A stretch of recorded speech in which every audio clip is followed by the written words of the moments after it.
নমস্কার বন্ধুরা, তানবিনা রান্নাঘরে আপনাদের সবাইকে স্বাগত। আমি আজকে একটা চিকেন রেজালা রেসিপি শেয়ার করব।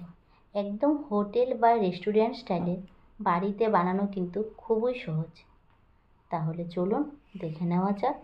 সবার প্রথমে আমি এখানে 250 গ্রামের মতো চিকেন নিয়েছি। এখানে থাইয়ের চিকেনটা নিলে ভালো হয়, বোনলেস চিকেনে রেজালা ভালো লাগবে না। এবার এখানে 3 টেবিল স্পুন টক দই দিয়ে দিয়েছি।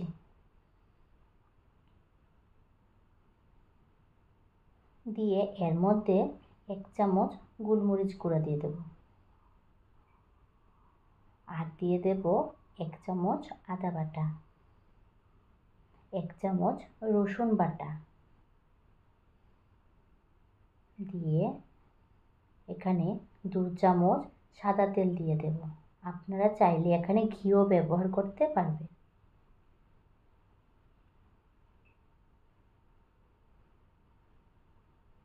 এবার দিয়ে দেব স্বাদ অনুযায়ী নুন। এবার চিকেনটাকে 10-15 মিনিট ম্যারিনেট করে আমি ঢাকা দিয়ে রেখে দেব।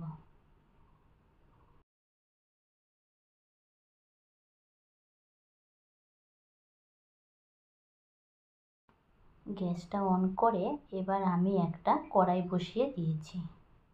এবার একটা মিক্সিং জারের মধ্যে একটা মশলা তৈরি করব। এখানে আমি 2টো পেঁয়াজ কেটে নিয়েছি। এবার 5-7টা কাঁচা লঙ্কা দিয়েছি, দিয়ে এটাকে জল ছাড়া একটা ভালো পেস্ট তৈরি করব। এবার কড়াইটা গরম হয়ে গিয়েছে, এর মধ্যে আমি বেশ খানিকটা তেল দিয়ে দেব। তেলের মধ্যে 2টো এলাচ, 4টে লং আর অল্প একটু দারচিনি দিয়ে একটু ভেজে নেব।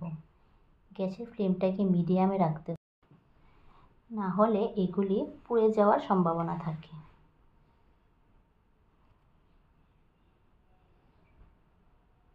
এবার এর মধ্যে আমি একটা শুকনো লঙ্কা দিয়ে দিয়েছি।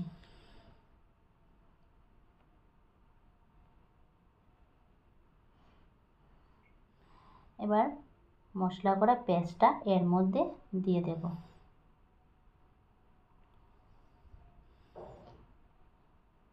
দিয়ে এটাকে একটু মিশিয়ে নেব। এবার এর মধ্যে 1/2 চামচের মতো নুন দিয়ে আমি আরও একটু নাড়াচাড়া করে নেব।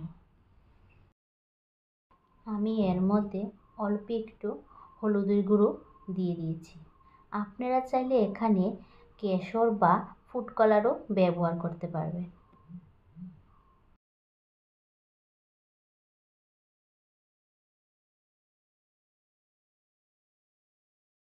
মশলাটা ফ্রাই করা হয়ে গিয়েছে। এবার এর মধ্যে ম্যারিনেট করা চিকেনটা দিয়ে দেব। দিয়ে এবার মশলার সঙ্গে একটু মিশিয়ে দেব।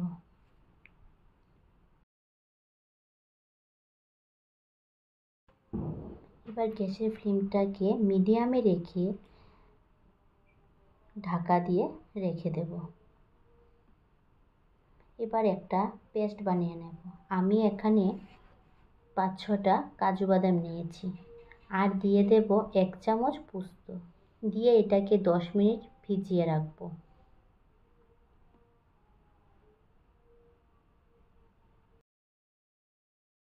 দশ মিনিট হয়ে গিয়েছে। এবার একটা ছাঁকনি দিয়ে জলটাকে ছেঁকে নেব। ছেঁকে একটা পেস্ট বানিয়ে নেব।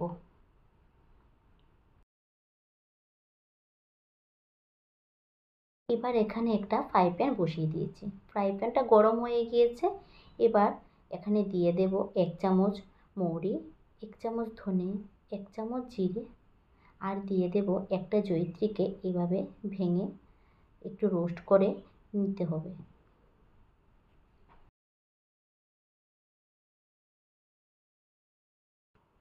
এবার মশলাটাকে শিলপাটায় বেটে নিয়েছি। আপনারা চাইলে এখানে মিক্সার গ্রাইন্ডারও ব্যবহার করতে পারবেন। এবার ঢাকাটা খুলে এর মধ্যে কাজু বাদাম পোস্তার পেস্টটা দিয়ে দেব। কাজু বাদাম পোস্তের বাটিটা ধুয়ে একটু জল দিয়েছি।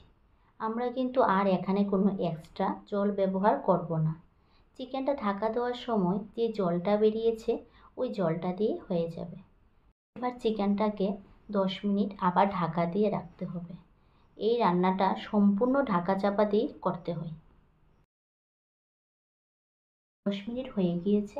এবার ঢাকাটা খুলে আগে থেকে গুঁড়ো করা রেজালার মশলাটা দিয়ে দেব। দিয়ে এটাকে আবার একটু নাড়িয়ে দেব। এবার এর মধ্যে আমি হাফ চামচের মতো চিনি দিয়েছি।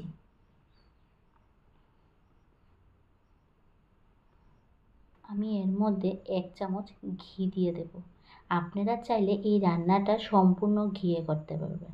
আমি এখানে সাদা তেলে করেছি, তার জন্য আমি লাস্টে 1 চামচ ঘি দিয়েছি। আমার আজকের রেজালা সম্পূর্ণভাবে তৈরি হয়ে গিয়েছে। আপনাদের যদি ভালো লাগে অবশ্যই বাড়িতে একবার ট্রাই করবেন। ভাত, নান, পোলাও সব কিছুর সঙ্গে খেতে ভীষণ ভালো লাগবে। এটা খেতে যেমন সুস্বাদু, বানাতেও খুব ইজি। এটা রেস্টুরেন্ট থেকে কিন্তু কোনো অংশে কম নয়। আমার আজকের রেসিপি এই পর্যন্তই। ধন্যবাদ।